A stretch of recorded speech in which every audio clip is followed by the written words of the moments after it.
خالتي وتاتي اهلا وسهلا مرحبا بكم يا جماعه الخير زلف اللون والسلام عليكم. J'espère que vous allez bien, j'espère que vous vous portez bien. Entre l'Algérie et le Maroc, tout est un sujet de conflit.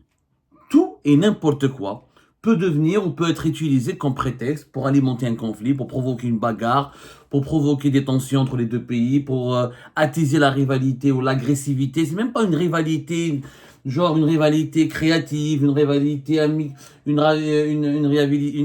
rivalité dans le bon sens du terme, pour créer de nouvelles richesses, pour créer de nouvelles valeurs ajoutées, pour aller davantage vers le progrès et le développement, mais des prétextes ridicules. Par exemple, récemment, au niveau de l'UNESCO, qui est une organisation des Nations Unies, l'Algérie et le Maroc se sont entre-déchirés pour le Kaftan. Entre-déchirés pour le Kaftan. Il y a eu la bataille du Kaftan à Paris, au siège, parce que l'UNESCO elle est basée à Paris. Nous avons le monde entier, la communauté internationale, a assisté à un combat fratricide pour le Kaftan. L'Algérie dit que le Kaftan est algérien, le Maroc dit que c'est les Marocains. À la fin, l'UNESCO a décidé de classer le Kaftan comme un bien culturel marocain. La presse marocaine s'est déchaînée pour créer victoire et pour dire que l'Algérie a été humiliée. C'est un spectacle qui fait mal au cœur. Deux pays voisins, deux pays frères, la même histoire, la même géographie, en dépit de nos divergences politiques, qui a quelques spécificités, particularités identitaires qui nous différencient, mais le patrimoine culturel est ce qui nous unit le plus.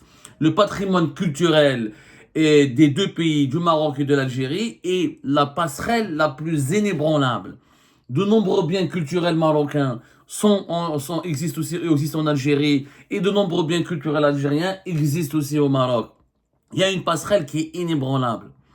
Mais au lieu d'utiliser les biens culturels comme un lien de fraternité pour approfondir le bon voisinage, pour renforcer l'unité du Maghreb, pour renforcer la création d'une identité maghrébine créée dans le monde, l'Algérie et le Maroc utilisent les biens culturels pour s'entre-déchirer, pour alimenter un conflit fratricide qui devient ridicule et qui use et qui dégoûte la communauté internationale.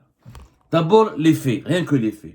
Il faut que j'explique un peu qu'est-ce que c'est que l'UNESCO, parce que beaucoup d'Algériennes et d'Algériens qui nous regardent, même il y a beaucoup de Marocains et de Marocains qui nous regardent, ne savent pas ce que c'est que l'UNESCO. Là, ils entendent parler de l'UNESCO juste comme ça, dans les nuages. L'UNESCO, c'est une organisation des Nations Unies. C'est pas un organisme privé, c'est l'Organisation des Nations Unies pour l'éducation, la science et la culture, qui a été créée au lendemain de la Deuxième Guerre mondiale, et son siège est à Paris. Elle a 194 États sont membres de l'UNESCO et sa mission est de promouvoir la culture, etc. et de promouvoir le patrimoine culturel mondial et surtout d'utiliser la culture et les biens culturels comme des liens de paix, pour des liens comme des liens d'amitié entre les peuples à travers le monde et des passerelles, comme je disais, pour renforcer la paix et le vivre ensemble sur la planète. C'est ça le rôle de l'UNESCO. Le siège de l'UNESCO, encore une fois, est à Paris. Il s'avère que l'Algérie, elle a un rôle important au sein de l'UNESCO puisqu'elle a été élue en juin 2024 membre du comité du patrimoine culturel immatériel de l'UNESCO pour la période 2024-2028 au nom du groupe arabe. L'UNESCO, ils ont plusieurs comités. L'UNESCO travaille sur deux types de biens culturels. Vous avez les biens culturels matériels, tout ce qui est vestiges historiques, etc. Et vous avez les biens culturels immatériels. Ce sont les traditions, les pratiques culturelles, les chansons, les chants, la poésie, tout ce qui relève de l'oralité, les pratiques culturelles ancestrales, les vieilles traditions. Ça, c'est un patrimoine culturel immatériel. Alors, il faut savoir qu'un bien culturel de l'UNESCO, ça désigne quoi? Ça désigne des éléments du patrimoine culturel qui ont une valeur exceptionnelle pour l'humanité. Ce terme, pour reprendre la définition juridique et la définition réglementaire sur laquelle s'appuie l'UNESCO pour classer les biens culturels comme patrimoine de l'humanité, ce terme désigne des grandes catégories. On a les biens culturels du patrimoine mondial. Il y a une convention qui a été faite en 1972 pour lister le patrimoine mondial. Ça peut être comme la Casbah d'Alger, comme la Médina de Fès, comme les pyramides d'Égypte. Et vous avez les patrimoines culturels ou les éléments du patrimoine culturel immatériel.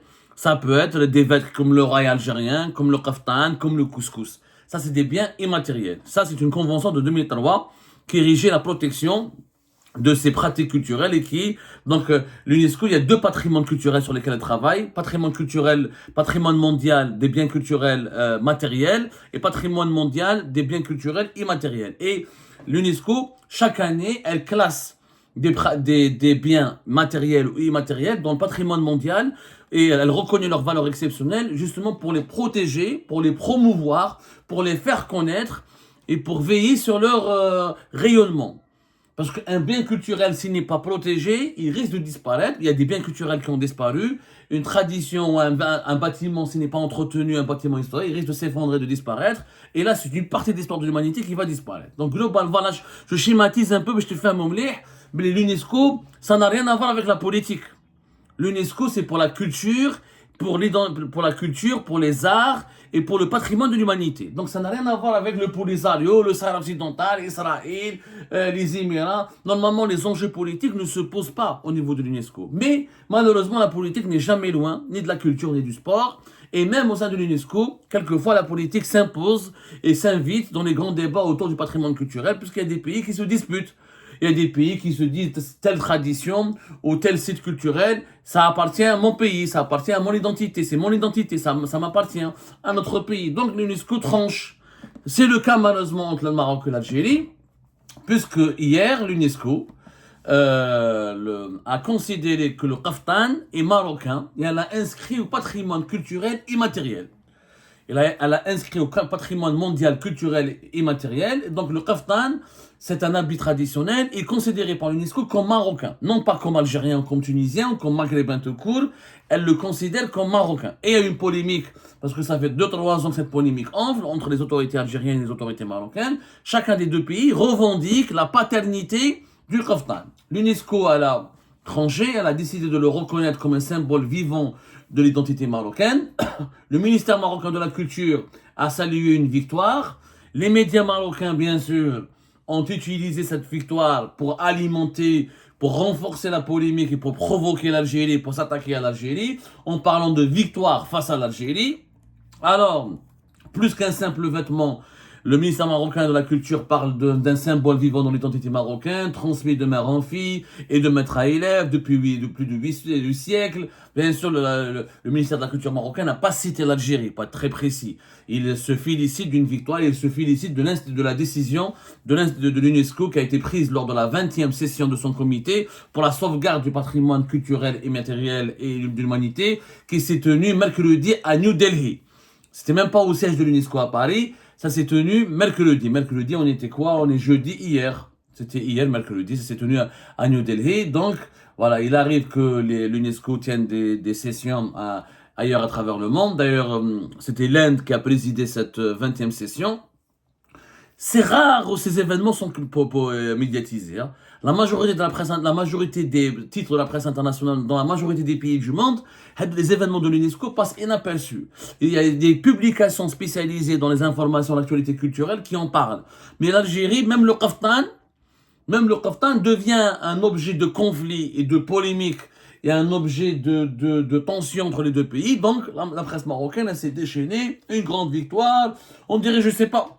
On dirait, le Maroc, il a envoyé un satellite sur la Lune, etc. Et du côté algérien, la même chose, on crie au complot. Bon, la presse algérienne n'en a pas parlé, mais dans les coulisses du régime algérien, on parle de complot, on parle de corruption, on parle de trafic d'influence. On dirait que l'Algérie a perdu, je sais pas quoi. Elle a perdu une bataille militaire, ou là, on dirait que l'Algérie elle a perdu une partie de son territoire. Mais c'est vraiment, pour moi, c'est l'exemple du sous-développement. L'exemple du sous-développement, comment deux pays, au lieu d'aller vers l'intelligence artificielle, au lieu d'aller conquérir au moment où les grandes nations de ce monde parlent de conquête de l'espace, d'intelligence artificielle, de Internet 6e génération, de la dématérialisation, de la robotisation de l'économie, de la numérisation de l'économie, l'Algérie et le Maroc se disputent autour du kaftan, autour du couscous, autour n'importe quoi.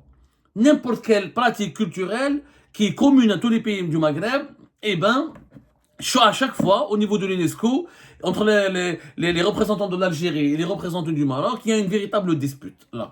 À la fin, bon, le kaftan, il est d'ailleurs, en fait, le kaftan dans son histoire, je résume un petit peu, peu importe qu'il est algérien ou qu'il est marocain. Moi, d'abord, je félicite le Maroc pour leur victoire, alors qu'il ne s'agit même pas de victoire.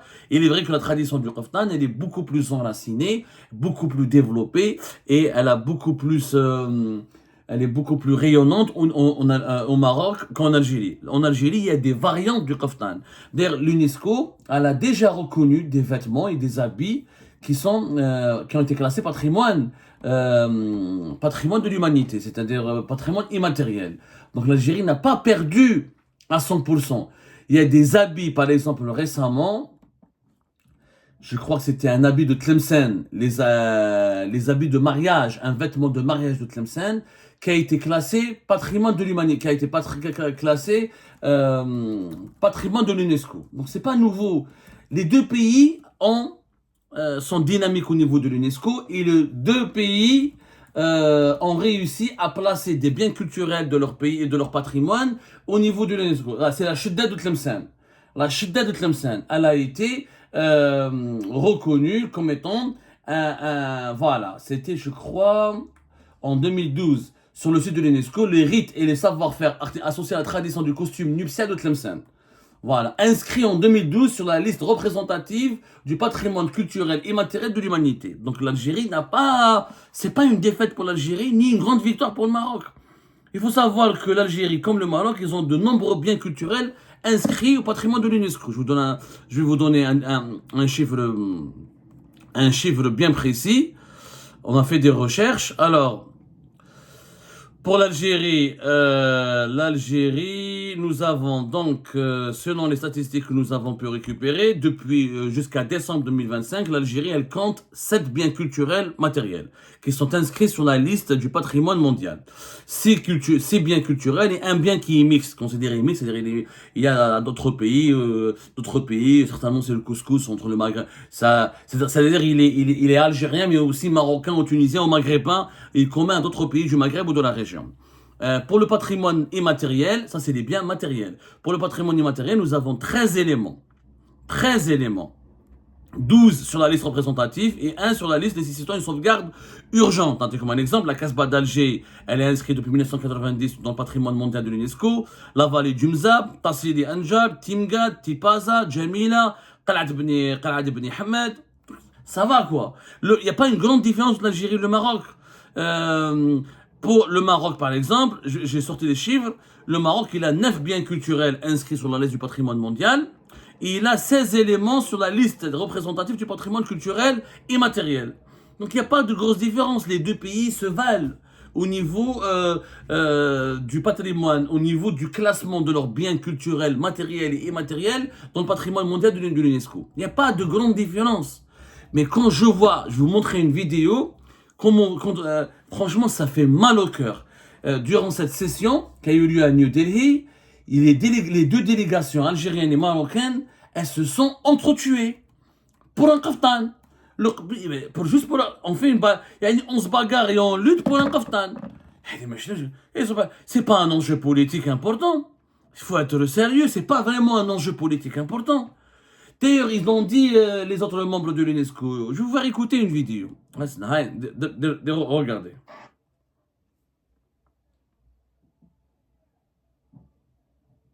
Soulève des irrégularités qui nous a... Le dossier de ce kaftan soulève des irrégularités qui nous imposent de réfléchir. Où va ce comité si on continue à être aussi tolérant? Nous avons relevé avec une très vive préoccupation que cette candidature ait pu être menée alors que de nombreuses irrégularités ont été constatées dans ce dossier relatif au kaftan. D'après l'organe d'évaluation, la candidature montre de façon convaincante que le kaftan marocain constitue un patrimoine vivant du peuple marocain. Nous considérons que si l'organe d'évaluation, avec toutes les informations dont il disposait, que nous a présenté le secrétariat, a décidé que la candidature du Maroc devait être inscrite dans l'esprit de la Convention, l'Espagne considère que cet élément devrait être inscrit. Nous soulignons que les débats de ce comité doivent rester strictement culturels et exempts de toute tentative de dilution et de réinterprétation politique des éléments proposés. Haïti appelle donc à reconnaître pleinement le caractère singulier du kaftan marocain, non pas du kaftan, mais du kaftan marocain, tel qu'il est présenté par l'État qui en est le dépositaire historique. Les Émirats arabes unis appuient l'amendement proposé par le Paraguay qui conserve la version d'origine de ce projet de décision qui recommande l'inscription du kaftan marocain. Le Burkina Faso estime qu'il est impératif pour nous de rechercher un consensus constructif qui nous évitera de discréditer les institutions que nous avons nous-mêmes établies. Nous soutenons donc l'inscription de cet élément sur la liste représentative du patrimoine immatériel. À ce stade, je me tourne vers l'Algérie. Est-ce que vous voulez bien retirer votre amendement après avoir entendu les 7 États membres qui se sont exprimés? Le dossier de ce caftan soulève des irrégularités. J'estime que c'est un jour triste aujourd'hui,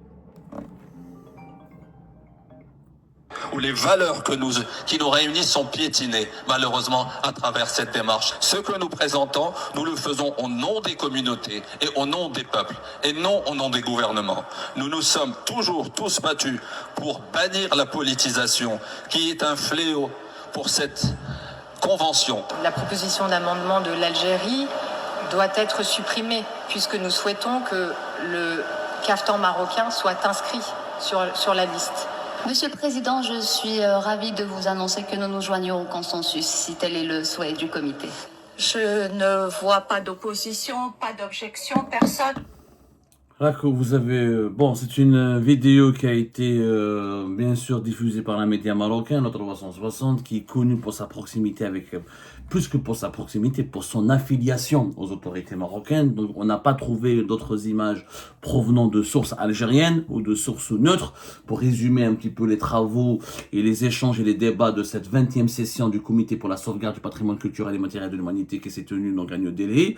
Mais les images du 360 de ce média marocain, même si ce média n'est pas neutre et très objectif, en tout cas elle résume elle-même les débats, les échanges, voilà, toutes les délégations des pays qui étaient présentes, on a été vraiment fatigués et elles étaient un petit peu indignées par cette dispute entre l'Algérie et le Maroc et elles étaient davantage convaincues par le dossier marocain et l'Algérie voulait tout pour bloquer le projet marocain et elle considérait le projet marocain comme un projet comment dirais-je, souffrant de plusieurs irrégularités. En réalité, à chaque fois, à l'UNESCO, ces dernières années, notamment depuis la rupture de relations diplomatiques entre l'Algérie et le Maroc depuis 2021, ce problème, ce conflit algéro-marocain au niveau de l'UNESCO est devenu encore plus intense, mais ça existait bien avant la rupture des relations diplomatiques. À chaque fois que l'Algérie présentait un dossier pour inscrire un bien culturel ou immatériel au patrimoine de l'humanité de l'UNESCO, le Maroc tente de bloquer. Et à chaque fois que le Maroc propose un projet pour inscrire un bien de culturel au patrimoine de l'humanité, matériel ou immatériel, l'Algérie tente de bloquer. Les deux pays sont toujours les uns, à chaque fois, ce que le Maroc propose, l'Algérie dit non, et essaie de le bloquer. Ce que l'Algérie propose, le Maroc dit non, et essaie de bloquer. Une animosité vraiment ridicule qui finit par révolter. Vous avez bien vu le représentant du Burkina Faso. Il faut préserver les institutions culturelles de l'UNESCO et il faut les mettre à l'abri contre les conflits, à l'abri et les protéger contre les conflits politiques ou les récupérations politiques. Vraiment, le conflit algéro-marocain est devenu fatigant. Le kaftan, je le rappelle, même s'il est marocain, c'est pas grave. Il y a d'autres variantes. L'Algérie, on a politisé. Les Marocains, ils en ont fait une histoire. L'Algérie l'a politisé. Il faut savoir que le kaftan, il y a des variantes en Algérie. L'Algérie peut proposer des variantes du kaftan qui s'appellent pas le karak ou qui me shidda, dont on a parlé tout à l'heure. Elle peut les présenter au niveau de l'UNESCO. Là, c'est tout. On n'en fait pas une histoire. On va pas en faire une histoire. Nous avons la blousa d'or, nous avons la gandora, nous avons le melhfa. C'est-à-dire, il y a d'autres... Le kaftan, il n'est même pas né au Maghreb. Le kaftan, il est originaire, selon les historiens, de la Perse. La Perse. Ensuite, il s'est propagé, c'est l'Empire ottoman qui l'a propagé au Maghreb. Et au Maroc, il y a une tradition qui s'est développée il y a 8 siècles, qui l'a un peu marocanisé. On a créé une variante locale du kaftan qui a Qu'on le veuille ou non, c'est vrai que le kaftan marocain est très connu, très prestigieux. Les Marocains savent faire de la publicité, savent promouvoir leur patrimoine. Contrairement à nous, les Algériens et les Algériens, on ne sait pas promouvoir notre patrimoine, on ne sait pas le commercialiser ou faire du marketing autour de notre patrimoine. Ça, c'est un autre sujet, c'est un autre débat. Le problème, c'est que ce sont ces deux pays voisins qui, au lieu de s'unir pour défendre l'identité commune du Maghreb, qui, au lieu de s'unir pour imposer le Maghreb comme étant un foyer culturel dynamique de l'humanité, qui au lieu de s'unir pour défendre les mêmes causes, pour inscrire les mêmes dossiers, parce qu'il y a encore une fois des pratiques culturelles communes. Je suis sûr que si les relations étaient bonnes entre l'Algérie et le Maroc, et qu'il n'y avait pas cette rupture, il n'y avait pas ces tensions fratricides, que les deux États auraient pu s'unir pour présenter un dossier pour dire le kaftan marocain et ses variétés algériennes, les deux auraient pu être retenus par l'UNESCO. Mais comme les deux pays sont au bord d'une guerre, une guerre fratricide déclarée et ouverte, et ben l'UNESCO les déchire, elle est obligée de choisir entre l'Algérie et le Maroc. Alors que ce sont les mêmes patrimoines, les mêmes pratiques, avec des variations, avec des variantes, avec avec des différences, bien sûr, avec des spécificités locales et des nuances locales. Mais cette bataille, elle est ridicule. Elle démontre que le Maghreb est affaibli, que le Maghreb affaiblit ses forces, gaspille ses forces, et se prive de son unité, et gaspille son énergie, perd son temps dans des luttes internes et fratricides, alors qu'il a tout à gagner, alors que les pays de la région ont tout à gagner à s'unir et à parler d'une même voix.